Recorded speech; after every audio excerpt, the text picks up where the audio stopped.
Welcome to the Futures Forum Live online, where we explore the life and times of the emerging future through the eyes of the people working to ensure the sustainable health and wealth of our shared future. Stay tuned for information, education. Hello, my name is Mackley Carroll, and I'm the Program Director for the Caribbean Space Society. On behalf of our parent organization, the Institute of Caribbean Studies, I'm here to introduce two special guests. Not only do we have the ISC founder and board member, Ian Edwards, but it's a great pleasure to introduce the recipient of both NASA's Contractor Excellence Award and the Excellence in Science and Technology Award from us, the Institute of Caribbean Studies. The son of Jamaica and the president and founder of Genesis Engineering based in Maryland, Mr. Robert Rashford. Prior to this, Mr. Rashford was a structural and test engineer for General Electric Space Division, Fairchild Space Company, and served as a product development lead for the first mission of the Hubble Space Telescope at Lockheed Martin. We come here today to join space enthusiasts from the Caribbean region and around the world to commemorate International Day of Human Spaceflight, also known as Jury's Night. This interview will be conducted by Ian, who will be interviewing Mr. Rashford while I provide the moderator and light commentary. Due to Mr. Rashford's latest contribution to the space industry and the world, his Single Person Spacecraft, also known as SPS. This is fitting because not only are we celebrating one of humanity's highest achievements in space, but because this year marks the 50th anniversary of Apollo's moon landing, this is the perfect time to talk to Mr. Rashford. So I would like to say thank you to these two gentlemen for taking part in the Caribbean Space Society's celebration of space. Off to you, Ian. Well, thank you, Mackley. Actually, I'm one of the founding board members of the Institute of Caribbean Studies. Dr. Nelson, the founder and president, and of course, as you rightly said, Robert Rashford is one of our honorees. That as we try to highlight Caribbean achievers on the global stage. So, of course, what you read there in terms of offering us a little sketch, it's just a slim sketch of the distinctions and achievements that come with today's guest, Robert Rashford. Welcome, Robert. Thank you for having me. Yes, as we said, this special conversation, it's actually on the heels of April 12th, which is the anniversary, the 50th anniversary of the first human space flight, and that feat was achieved by Yuri Gagarin. The International Day of Human Spaceflight was proclaimed by the United Nations General Assembly in April 2011, just a few days before the 50th anniversary of that history-making space flight by Mr. Gagarin. Now, Mr. Rashford, to introduce our conversation, Robert, how did we get from young Robert Rashford in the small Caribbean island of Jamaica to engineer Robert Rashford on the international stage, an important player in this field of space engineering and exploration? What inspired your career pursuit? Going back in Jamaica and, right there on Mountain View Avenue, that's where I grew up in Kingston. I remember very clearly tracking the news when NASA first put a man on the moon.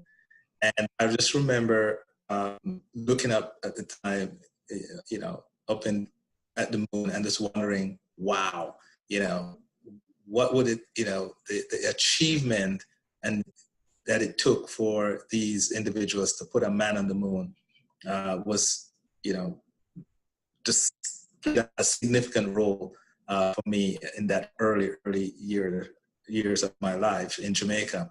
And I also remembered, having a discussion with an elderly lady, and she thought I was blaspheming. They landed on the moon. So, for me to be part of what, the space program is pretty exciting. But that initial exposure, I think, put me on a trajectory to pursue a degree in engineering. And then I think been very, very blessed to, over the last 25 years, to start a company that's really have delivered, I would say, spaceflight for some of NASA's flagship missions. And that covered both the Hubble prepared mission, all 4 missions. Then we moved on to play a significant role in the International Space Station by delivering some of the supplies. And then the most recent one that we participated in a very large scale is the James Webb Space Telescope, which is the replacement for Hubble. And we have delivered all our systems, and now NASA since then have awarded us and put us on a team for the next major telescope, which is known as WFIRST. So to answer that question, that's where all those classes, from O levels, being in Jamaica with a passion for space, have taken my journey to what we're going to talk about today, tangible way, the single person spacecraft. Wonderful. And in fact, contrary to, the notion of your work, or at least your musing aloud to this lady at the time, that it was blasphemous. You actually, because we had a conversation years ago, and you told me that doing the work you did, when you peered through those instruments out in space there, you see the great orderliness of God, even at the mathematical level. I remember that conversation. Yes. And that's one of the beauties, I think, about my job and being in space. We get to see firsthand the uniqueness of creation, right? The delicate balance that exists between the galaxy and stars and, our Earth. So it's exciting. Yes, you gave a little tease earlier. So we're going to talk about SPS now, the single person spacecraft, a concept we know has been around for some time. Most people think it's just in the 70s, but we got some little introduction via television, like the Jetsons sort of teased our mind to some of these things, and other television programs. But we had concepts like the capsule suit, jetpack, rocket belt, rocket pack. Tell us about the Genesis SPS model and what inspired it. Yeah, so, going all the way back, I would say about 50 years ago, there's some pioneer individuals like Von Braun who, really worked on what is known as the bottle suit. The SPS is somewhat of I would say, a projection of some of those early concepts. In that, what makes the SPS unique is that it's designed around what is known as the natural body posture when you're in a zero-G environment. And by designing a spacecraft around the zero-G body posture means it's most like a fetal position when you're in a zero-G environment. And for those of you that might be exposed to some of the pictures you see on the International Space Station, when the astronauts are floating in that zero-G, they're not vertically, straight. They're in that fetal position, so to speak, and that's what you do in a zero-G environment. So we take, with our knowledge, we have designed a spacecraft around that natural body posture, and we're excited about what that's going to be able to do, not only in the area of servicing in space, but also tourism. We, as individuals like Jeff Bezos, to try to commercialize space, we will be able to provide, I believe, hardware to be part of that new and exciting space exploration. And I'm not sure if this is the appropriate time to kind of introduce it by video. Indeed. Let's why not? Yes. Okay. So sit back, relax, and look at the single person spacecraft. And what we're going to be showing is the whole concept. Again, keep in mind the concept of the SPS. For those of you that might not be tracking space, one of the things that I think the general public might not be aware of, whenever an astronaut goes out to do a spacewalk, they have to go through a process known as pre-breathing. And in doing that, they have to get rid of all the nitrogen in their body, and then it's pure oxygen. And so in doing that, sometimes they can get ill, and they can't go back to back. So the first thing that they have to do is to prep themselves to do a spacewalk in the suit. No suit fits 100% like you putting on your suit or a jacket to go to work. And they develop a lot as a result of these suits. Suits were designed to walk on the surface of the moon.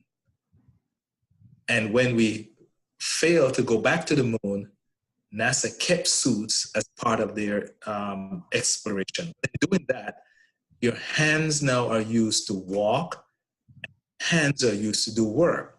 Well, the SPS allows an astronaut to go right from their pajamas, put on their short sleeve shirt, hop into this, really capsule, go out and do work and take their lunch with them. You might even hear some of the stories where astronauts almost got drowned. If you picture it, they have with a helmet on for the most part, and if there's condensation inside the helmet, an astronaut can drown because they can't get crazy. Their hands in.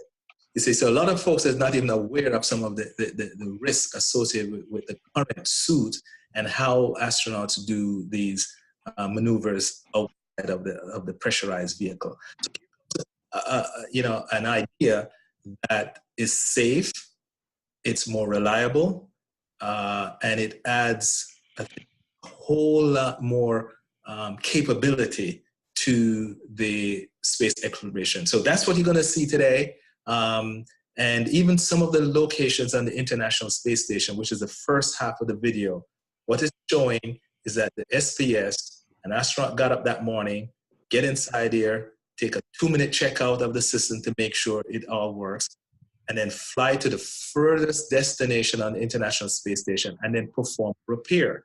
That location, if something was to go wrong, there's no means astronaut to go out to that location on the International Space Station and perform work. Only with a device or only with a craft that we have designed and built. So sit back, relax, and watch this video.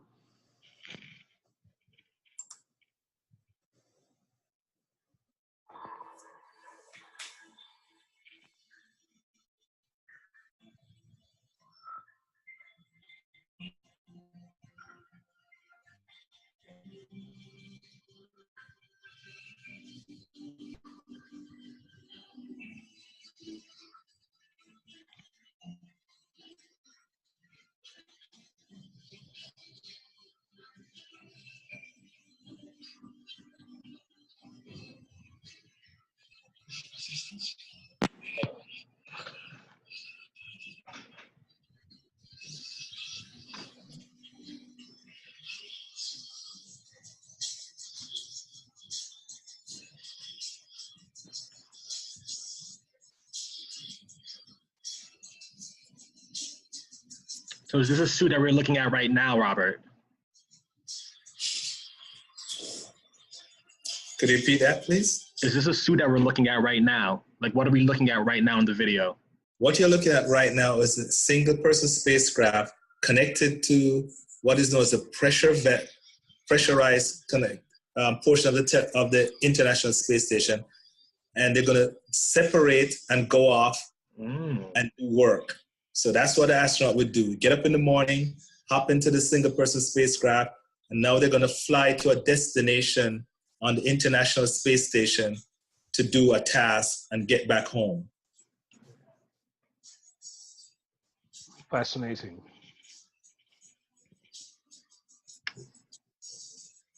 You've seen this in movies like the Star Trek reboot in 2009. I also think Gravity had something similar with George Clooney and Sandra Bullock. They were in something similar to that.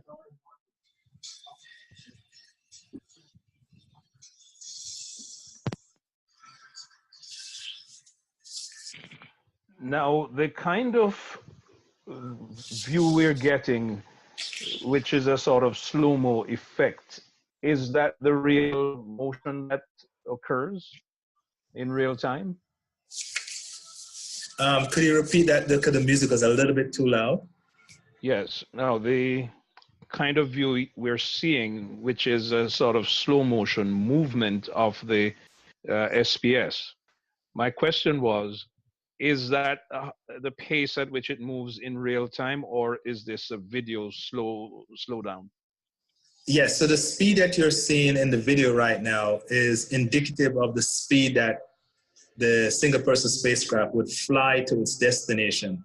Now, keep in mind, the International Space Station is whipping around the Earth at about, 1,700 miles per hour. And so that spacecraft was moving as rapidly. But in a zero-G environment, that's roughly what you'll see in terms of speed. Right. And if you're looking, the Earth has been below us, and that's what you're seeing. So now what the astronaut's going to do is go get some tools and then go and do work. Right.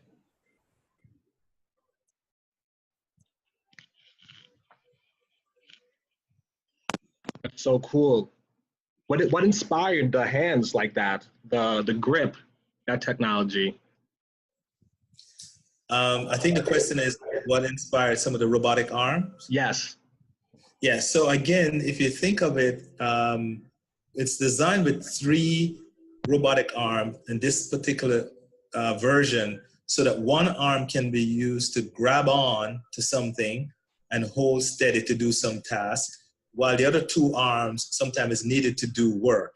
So that's what drove the 3 arm. There will be some version with just 2 robotic arms to do work. So it has the ability for a 3-arm version and a 2-arm version. And so what you're looking at right now is one of the arms is outfitted to do a welding process where they're going to patch, so to speak, a radiator.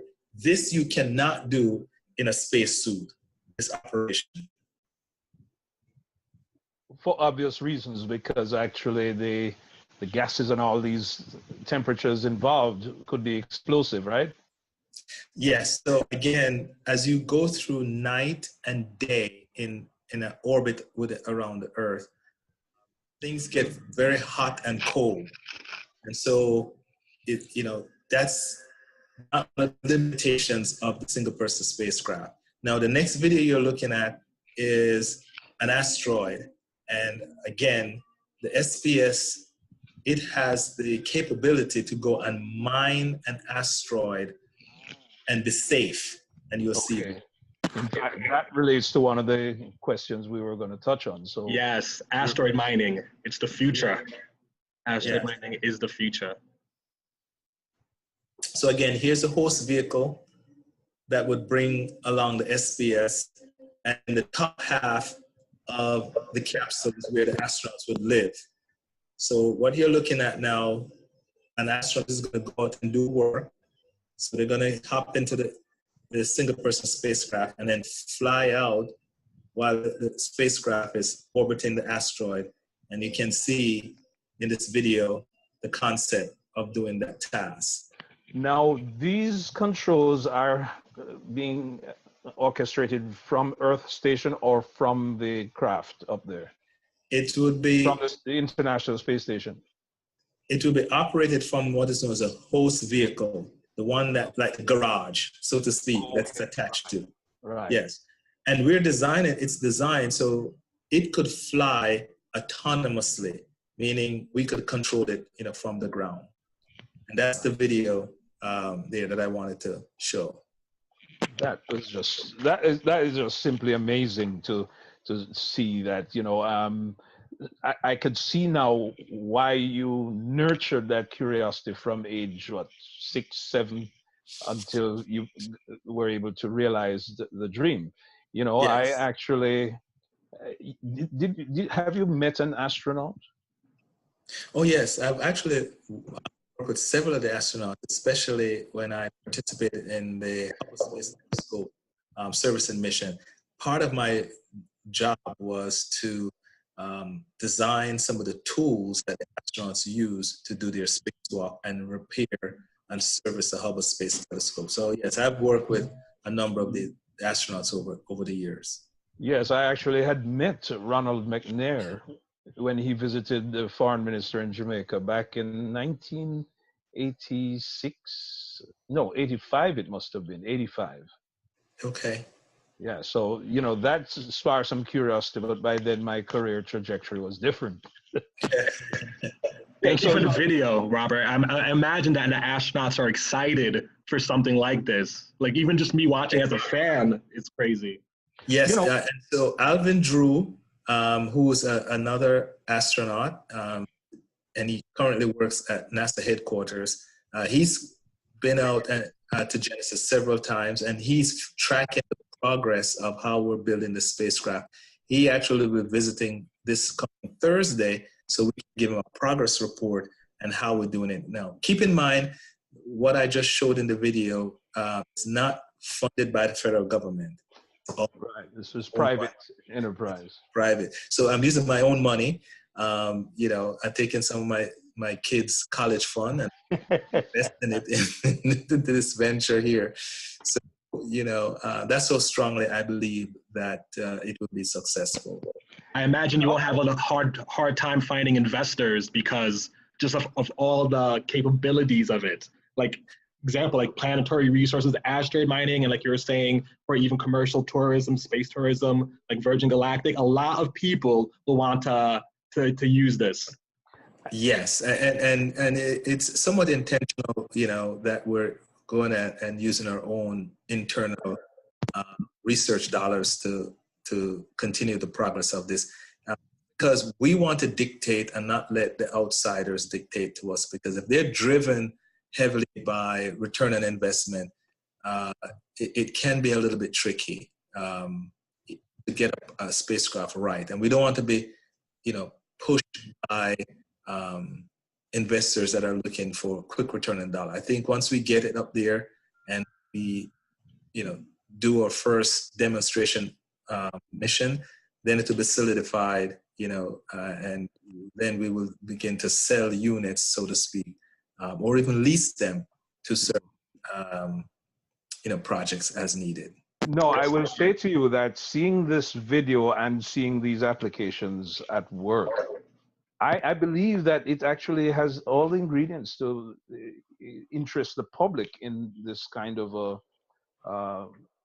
an endeavor, which once you get the public, you're able to capture the public imagination and show how this can be used. I think that attracting investors might be the easier part.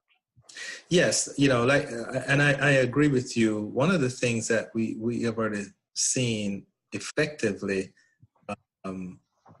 is when we have what is 2 simulators at Genesis right now, and one of them, when we take folks in, they can actually hop inside of it and move around. And I just always like to see even with the astronauts, when they walk in and they see it, they go, wow, and they get inside of it, and we have a simulator where they can get in there, actually fly around the International Space Station in the simulator. And the simulator is similar to simulator that they use for pilots and aircraft. And they're like a kid thinking, a kid in a candy store. Years ago. And it's just so really cool to watch these, grown men just come alive again and seeing a device that will be able to be very effective. Yeah. I was gonna say, I would love to try that. I would love to go in a simulator. If you open it to the public at any time, I would love to. It is. We have. And I believe if you're able to, if you do that, you're gonna get the next generation of scientists like yourself, and then people will see the value of investing in that. Yes. Yeah, and I should say, one of the ways that we're getting partners, when we can't do this all by ourselves. There are partners like manufacturers of different components. What we have been doing, and it's almost stealing a page from NASCAR. We have actually gone to and said, we'll fly your logo if you can build this for this much. Right. Smart. And absolutely. And so, that has been working out very, very well for us. So that allows us to afford, still maintain our intellectual property it allows us to be moving the project along. We have hardware now. We have our flight pressure vessel built. It's under testing right now. And we've just teamed with one of the Silicon Valley companies that makes what is known as end effectors. So they have one of the smartest end effector out there. It's used heavily into robotic surgery and also in law enforcement. And they've never flown anything to space. So we flew out there, introduced the SPS and said, hey, we've been doing research on your end effector, and we believe that this end effector would be an effective one. And that's what you're seeing in this video here. Not sure if can you see this picture? It's not up yet. Okay. Yes, let me remove the video, actually. Yes, now you can try to share the picture again. Okay. Can you see? No, we just see you. You have to go back to the sharing thing. For all those watching, we're all new to Zoom. Okay. How do I do this? Go back to the share, like the same way you did the video, yeah. Yep. Can you see now? Yeah, we see it. Okay. And so this end, can you see? Yes, I see it. I can see it.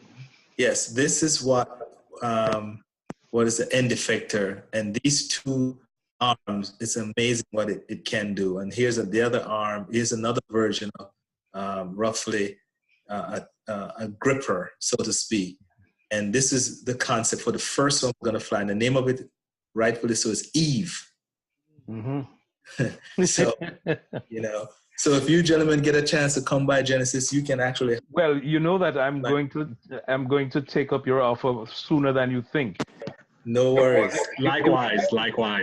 Because I'm out of town as of tomorrow night. I come back weekend, so I'm going to be, because I was actually thinking of that. So I wanted to ask, like this apparatus we're looking at, what other dimensions are we looking at?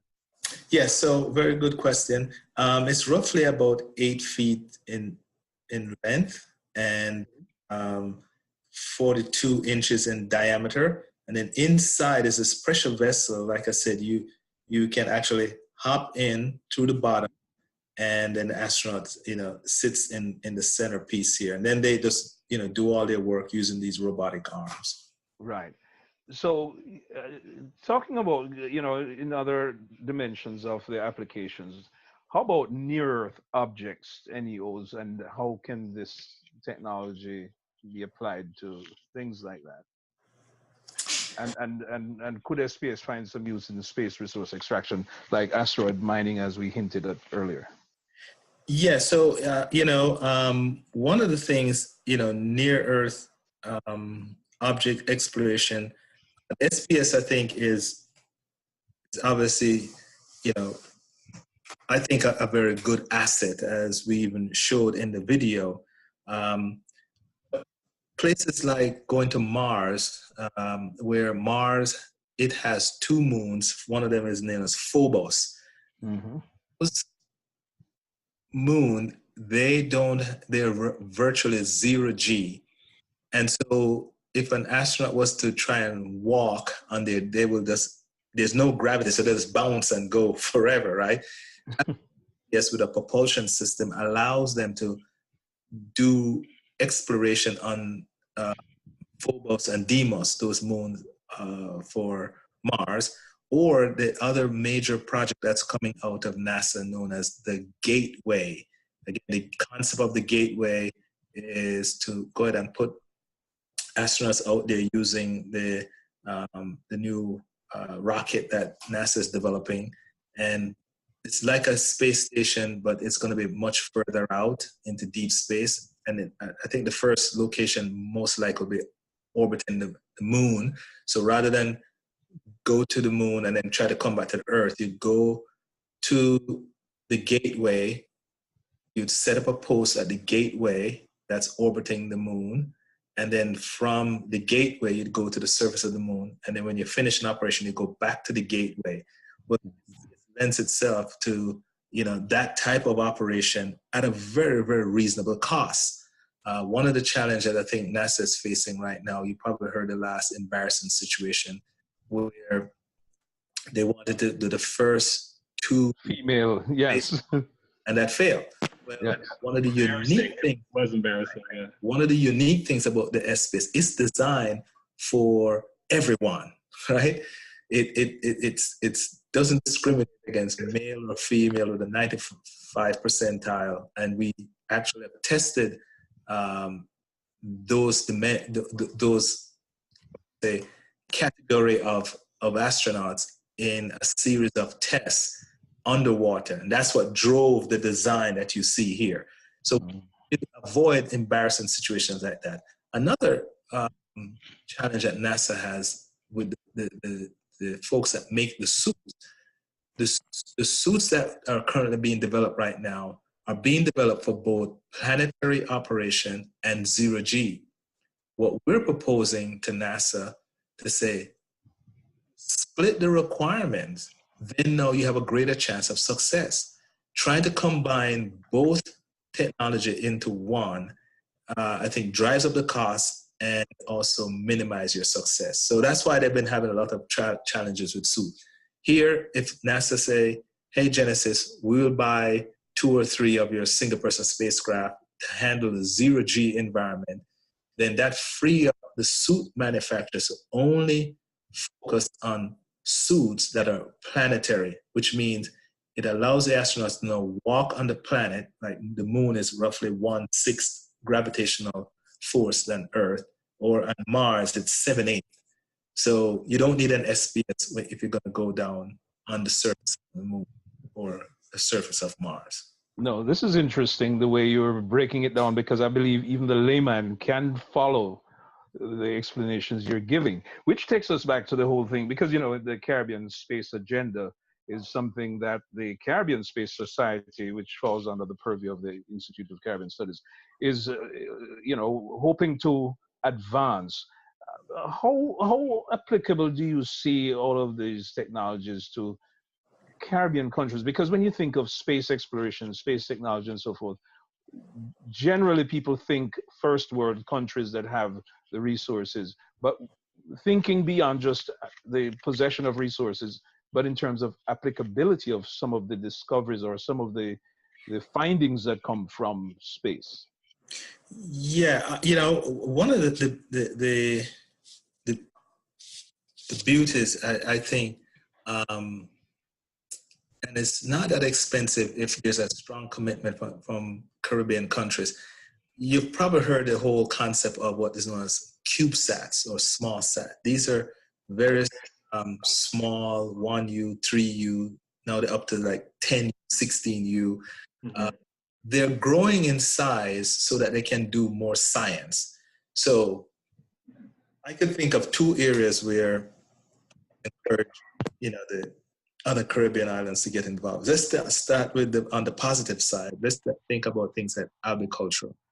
I think if you have a couple small sat or CubeSat that's outfitted with science, they can then go ahead and scan the land and quickly gain information about that plot of land or those acres of land to say, here's the right formula to make spray that plot of land or acreage of land so that it can be very, very fertile. Because that technology does exist. So it can quickly give you information how to be a better farmer.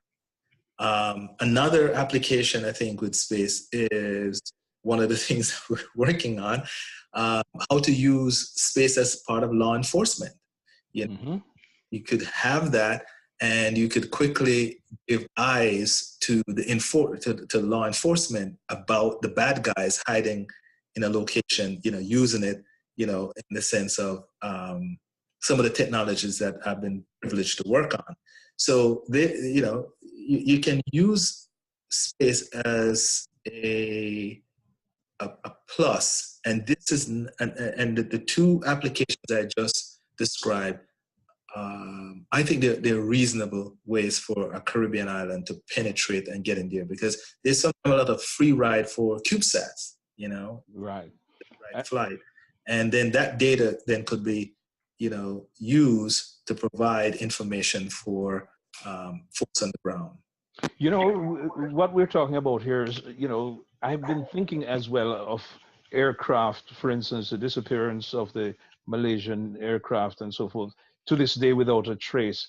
I was thinking that some of what you're talking about might even find applicability in arenas Oh, like that.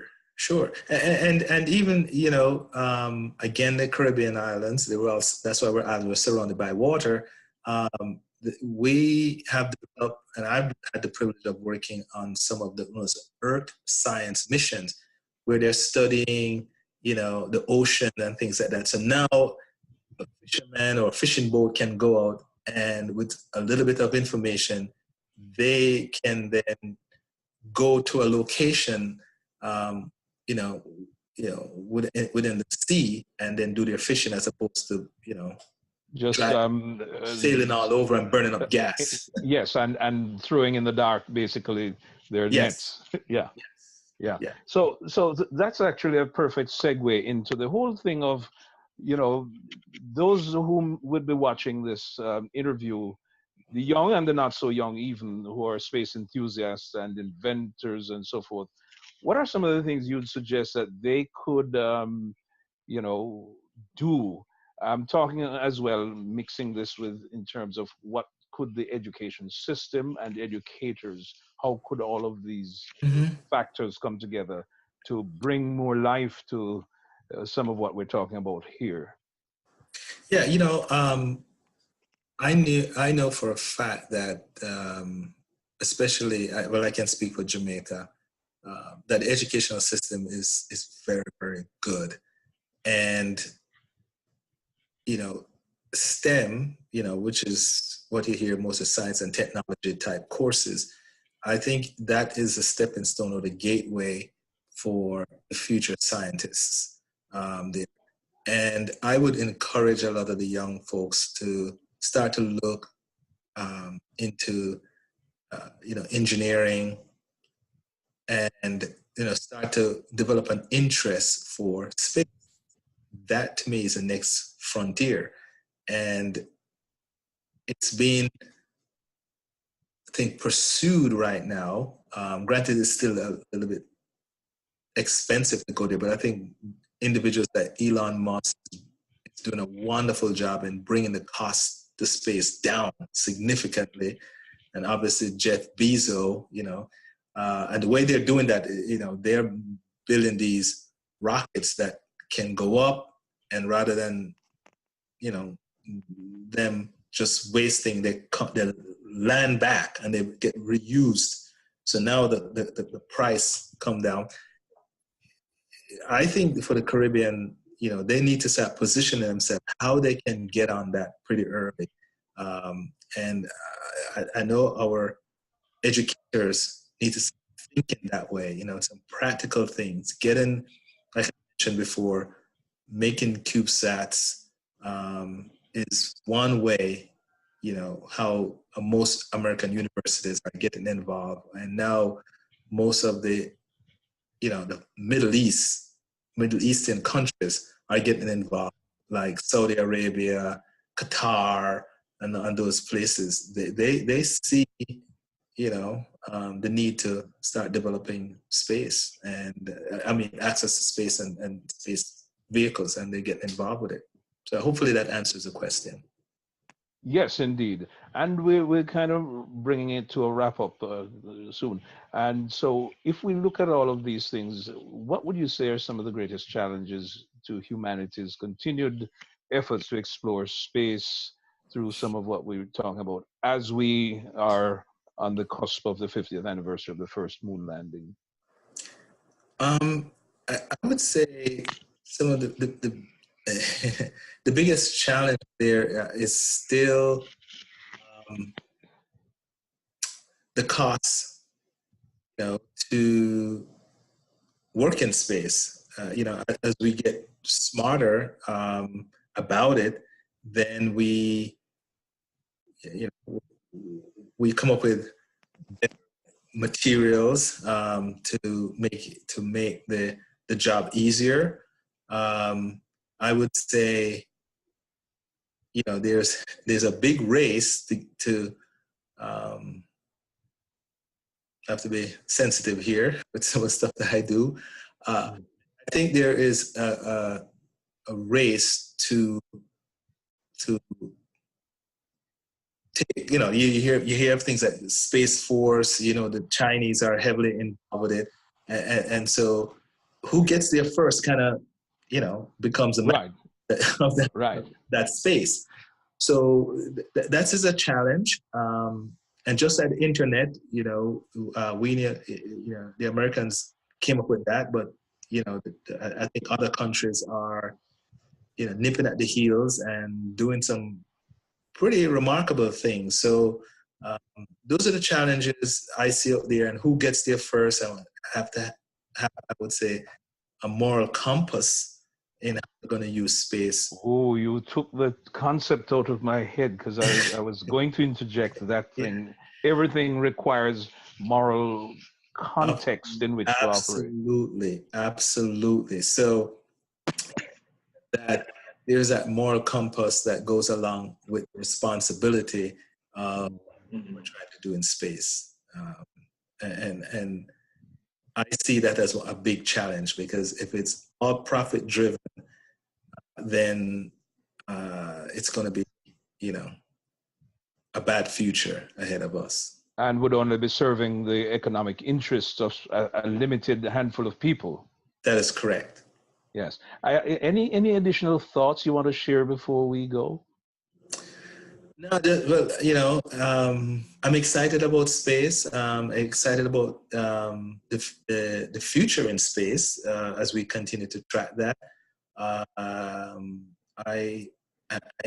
I consider myself extremely blessed to be part of space, and I've seen some of the fruits of it. Both at the manned space flight and also the deep, we'll call it deep planetary missions that's gone out there. From a Christian perspective, one of the beauties about being part of the Hubble program and seeing those wonderful pictures of galaxies and God creation, I think that's only going to get enhanced, several orders of magnitude once the James Webb Space Telescope gets launched and put out into L2, and it's wonderful. So what we're talking about is science and technology, in fact, enhancing our appreciation of our Creator. Absolutely. Wonderful. Did you have any questions, McLean? So there's so much I want to say. I was just here as a moderator, introductor, but this is getting my interests hyped up, speaked up again.